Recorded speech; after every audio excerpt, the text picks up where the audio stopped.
Sohana wellness থেকে বলছি। আমার আজকের টপিক প্রকৃতির মধ্যে মানসিক শান্তি আনে। প্রকৃতির কোলে মানুষ খুঁজে পায় এক অদ্ভুত প্রশান্তি। পাখির কলতান, সবুজের ছোঁয়া আর হাওয়ায় মৃদু স্পর্শ আমাদের মনকে করে শান্ত ও প্রশান্ত। আজকের ব্যস্ত জীবন, চাপ আর দৌড়ঝাঁপের মধ্যে মানসিক শান্তি খুঁজে পাওয়া অনেকের জন্য কঠিন হয়ে দাঁড়ায়। কিন্তু প্রকৃতির সাথে কিছুটা সময় কাটালে মন হালকা হয়, স্ট্রেস কমে আর মনের ভিতরে জন্ম নেয় ইতিবাচক শক্তি। নদীর ধারে বসা, গাছপালার মাঝে হাঁটা কিংবা আকাশের দিকে তাকিয়ে কিছুক্ষণ নীরবে থাকা, এসবই মানসিক স্বাস্থ্যের জন্য দারুণ কার্যকর। প্রকৃতি শুধু চোখের সৌন্দর্য নয়, এটি মনেরও আরাম ও চিকিৎসা।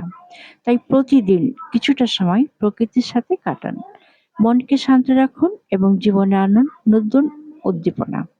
সোহানা ওয়েলনেস আপনার সুস্থ ও সুন্দর জীবনের সহযাত্রী।